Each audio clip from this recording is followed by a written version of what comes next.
श्यामा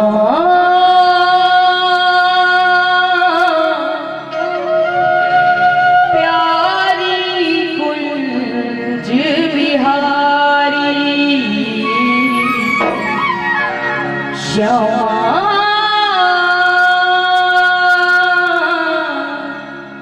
प्यारी कुंज बिहारी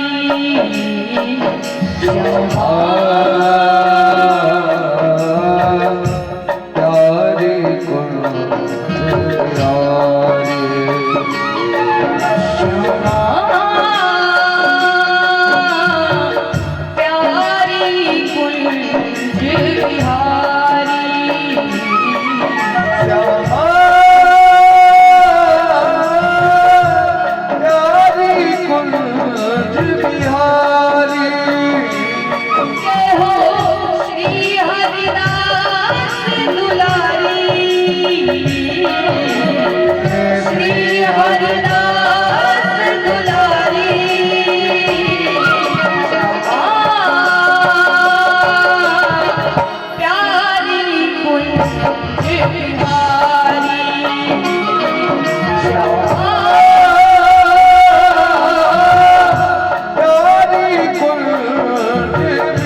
हम सत्संग में इसलिए आते हैं और कीर्तन के माध्यम से प्रभु को इसलिए याद करते हैं क्योंकि ये हृदय उस तपती हुई अग्नि के समान है जो ऐसे कई विकारों से दिन रात तप रही है। और कीर्तन भगवान का भजन एक ऐसा शीतल जल है जो हमारी इस तपती हुई अग्नि को शीतलता प्रदान करता है। इसलिए कहते हैं ना कि भगवान में अपना सब कुछ लुटा दो, सब कुछ उनका है और उन्हीं पे नछावर। इसलिए कहा जाता है ना कि किन लफ्जों में लिखूं तेरे इस फसाने को, कि किन लफ्जों में लिखूं तेरे इस फसाने को और तेरे लिए लुटा दूं मेरा दे इस दुनिया के सारे खजानों। इसलिए बड़े भाव से प्रेम से जय हो श्री हरिदास दुलारी, जय हो श्री हरिदास दुलारी, जय हो श्री हरिदास दुलारी, जय हो श्री हरिदास दुलारी।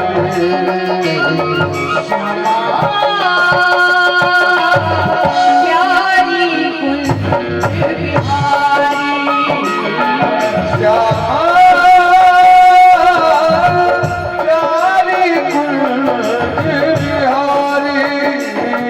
श्यामा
और संसार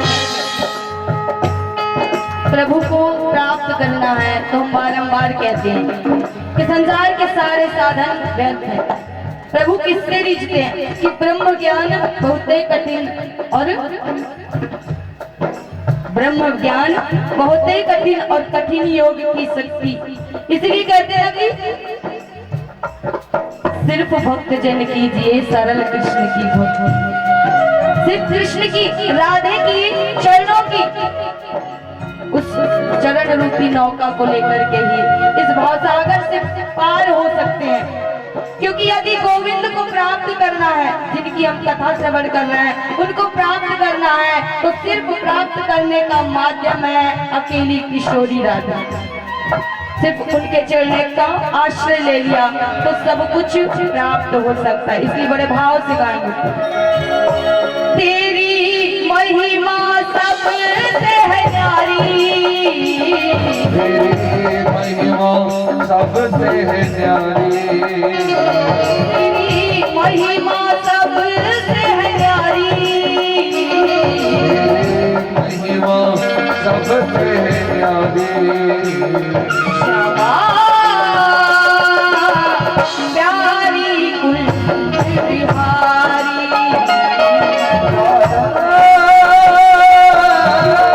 प्यारी कुंज बिहारी, प्यारी कुंज बिहारी, प्यारी कुंज बिहारी, प्यारी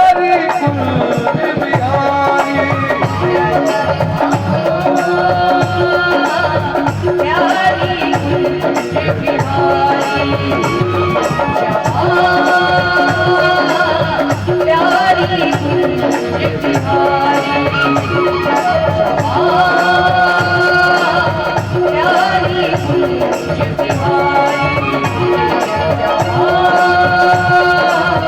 प्यारी कुंज बिहारी, प्यारी कुंज बिहारी।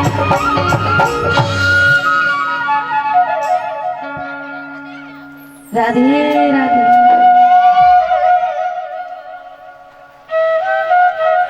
बोलिए बांके बिहारी लाल की, राधे रानी सरकार की, श्रीमद् भागवत महापुराण की, श्री कुणकेश्वर धाम की।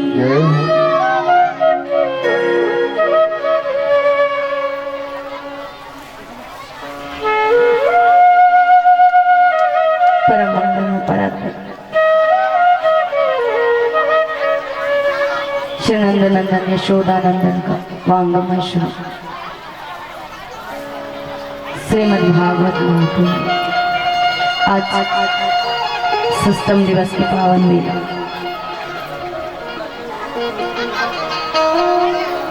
एक एक पल ऐसे ही बीत जाता है, पता नहीं चलता। और भगवान की भक्ति में जब हम आते हैं तो कैसे निकल गए ये 6 दिन पता भी नहीं चला। कहते ना, जैसे जैसे विदाई का समय आता है जब, तो जो मुख का तेज होता है, जो प्रसन्नता होती है, अपने आप कम होती जाती है। लगता है ना दुख। सत्संग में हम आते क्यों? क्योंकि इन सप्तम दिवस में हमें ऐसा प्रतीत होता है कि हम प्रभु के बहुत करीब आ गए हैं।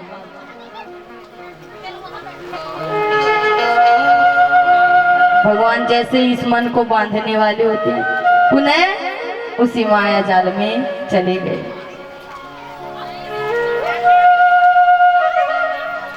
तो समस्त पधारे हुए श्रोताओं को हमारी व्यासपीठ के माध्यम से प्यार भरा राधे राधे।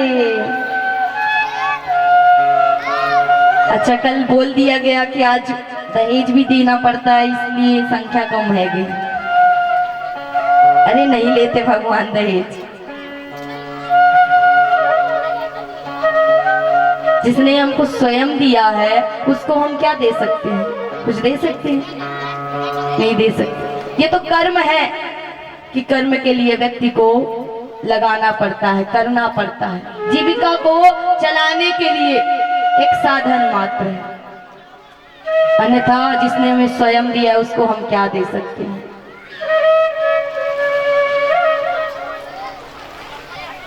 तो आइए षष्ठम दिवस की वेला में प्रवेश करेंगे। कल सुंदर गिरिराज भगवान की सभी ने परिक्रमा की थी। सभी ने परिक्रमा, किसी ने नहीं की थी, सिर्फ जो मुख्य यजमान है उन्होंने की थी।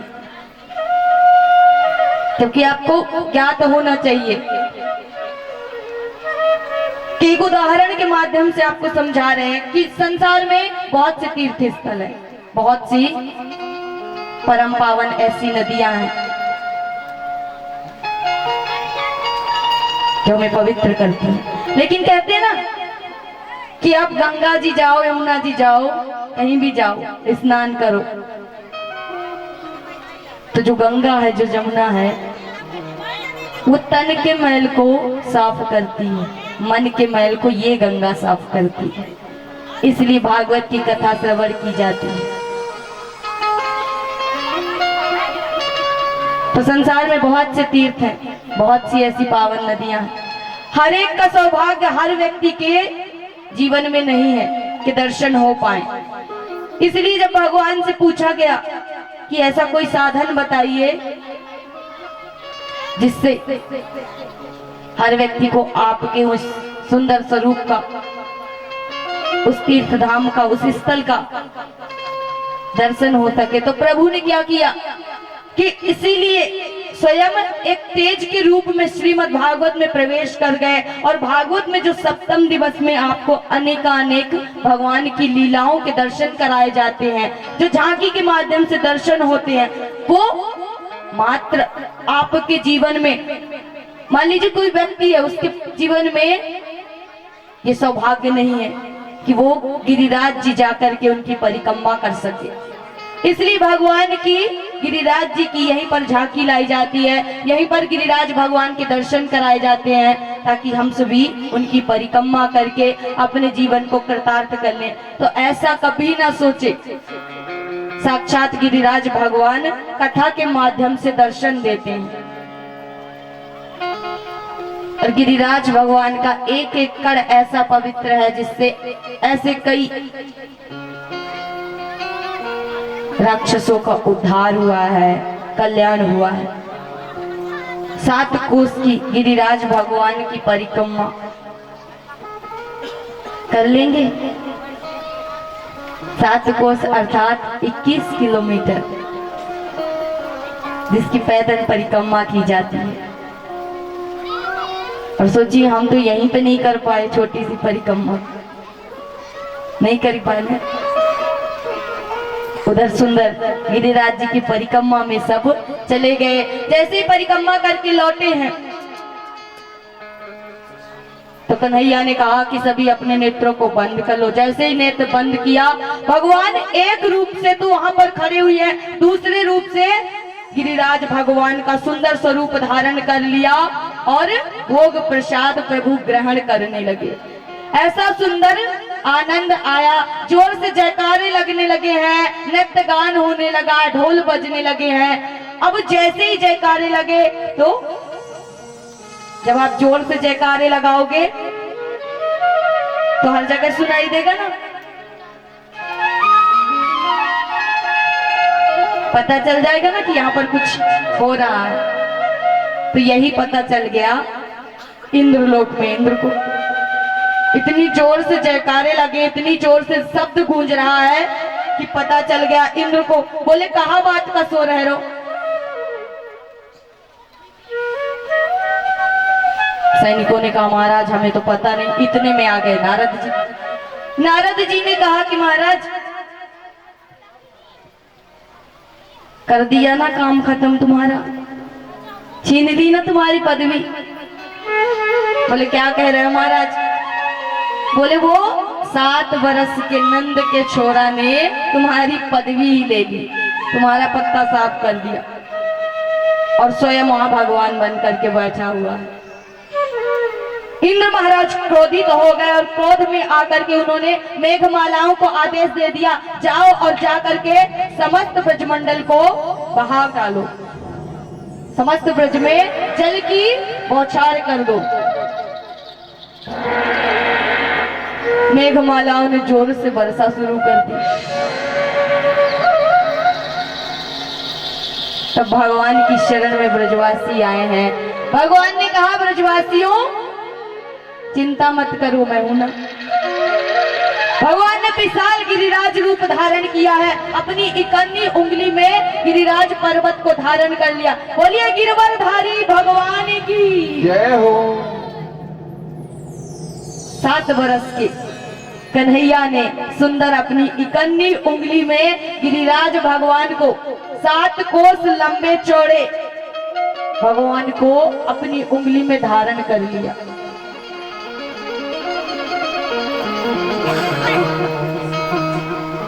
उधर इंद्र ने पुनः कहा कि जाओ, यदि ब्रज बह गया हो तो जाकर के वर्षा रोक दो।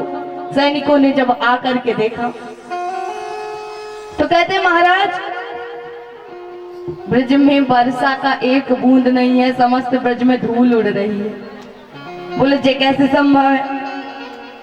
क्योंकि जब इंद्र ने वर्षा करवाई थी तो एक कोने में सुदर्शन चक्र और एक कोने में अगस्त मुनि बैठ करके उस जल का पान कर रहे थे। सुदर्शन चक्र जी उसको सुखाते जा रहे थे।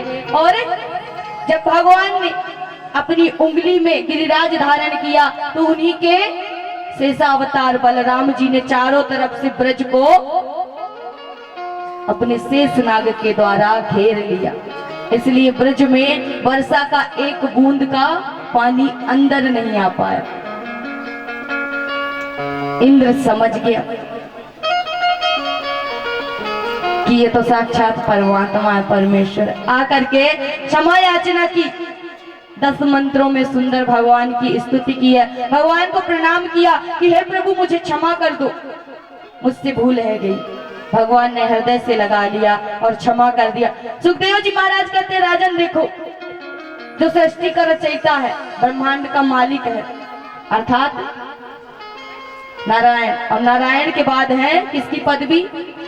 ब्रह्मा जी की। लेकिन जब ब्रह्मा जी ने गलती की थी तो 40 मंत्रों में स्तुति की तो भगवान ने क्षमा नहीं किया, और इंद्र ने गलती की है तो भगवान ने 10 मंत्रों की स्तुति में ही क्षमा कर दिया, क्योंकि दोनों में भेद है। इंद्र ने जो गलती की वो क्षमा की योग्य इसलिए है क्योंकि भगवान से जो प्रेम करता है वो भगवान के दर्शन नहीं कर पा रहा था। तो जब इंद्र ने ये साजिश किया कि समस्त ब्रजमंडल को बहा डालें, तो जितने ब्रजवासी थे दूर दूर जो निवास करते थे, भगवान को कभी देखा भी नहीं था, वो भी प्रभु के करीब चले आए, नजदीक आ गए। और जब ब्रह्मा जी ने गलती की थी तो उसमें जो ब्रजवासी उनको हृदय से प्राण से प्यारे थे वो उनसे दूर हो गए।